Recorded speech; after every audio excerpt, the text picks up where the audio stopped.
Welcome to the Customer Culture Podcast with your host, Latanya Washington. More companies are educating themselves on the nature of their consumer through the Customer Cultures training program, and so can you. In this podcast, Latanya gives you tips on how to give the best customer experience. Let's go. Hello, this is Latanya Washington of the Customer Culture, educating you on the people that you serve because it is the Customer Culture way. We've gotten great feedback when we spoke the last time or a couple episodes previously on our podcast in regards to understanding the various cultures in customer service. And so I wanted to talk about it a little bit more and just bring a couple other ones into it. We've talked about the neutral versus the emotional cultures, and we've spoken about the universal versus the particularistic culture. And so this time, I want to talk about the low versus high context cultures. Remember that as a person who has a business, whether you're selling a product, whether you have a service, not only do you need to know your niche, but you want to understand the culture of the people that you're servicing. There are all types of people, and as we spoke about before, people come from different environments, they come from different upbringings. Everyone has a culture. There's a culture to business. There is cultures in society. Different ethnic groups have a culture. And so as a business owner, it's best, I would say it's best for you to pay attention and research your people so you have a more empathy or being more sensitive to the needs of your particular people.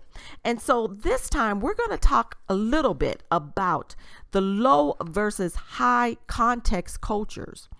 You know, different cultures have different levels of intuitive understanding, which can either be high context understanding or low context understanding. And so let me explain that a little bit for you.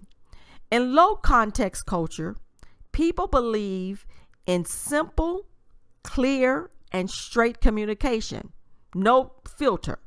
They want to avoid any sort of confusion. In such cultures, be precise and simple in your communication. No fluff, no extra.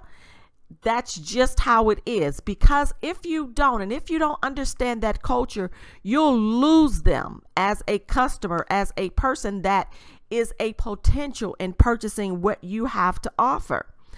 And now we want to look at your high context cultures. These people can read between the lines, and you need not explicitly mention everything. In such cultures, you need to pay attention to both what customers say and what they don't say. And so be very, very sensitive to the needs and the way each culture operates when it comes to low versus high context. Know those that might need more information from you because they may simply not understand, and then understand the ones that you do not have to provide fluff and extra. And I always tell people sometimes we talk too much, and so don't talk so much that you deter that potential customer away. People in different cultures want the information. Keep it simple. Others, you may have to explain more, and you only find out this information about the culture that you serve is simply by doing the research. So remember, it's great to understand the cultures that you deal with, whether they're black, whether they're white, whether they're brown, whether they're yellow, whoever it is. It's very, very important that you do your research. All right, let's get more and more involved with what we do. And whether you recognize that or not, it is part of your marketing strategy. Give the best service that you can to your consumer because, as we said And as we say all the time, your consumer is the key to your productivity. And so we don't want to see you go out of business, and we want to see you not survive, but thrive in it. All right. This is Latanya Washington, and I would love for you to visit us and see what we have to offer for many companies. It is thecustomerculture.com. Until we talk again, you stay great, be great, show kindness to people, all with a smile on your face. Have an amazing day.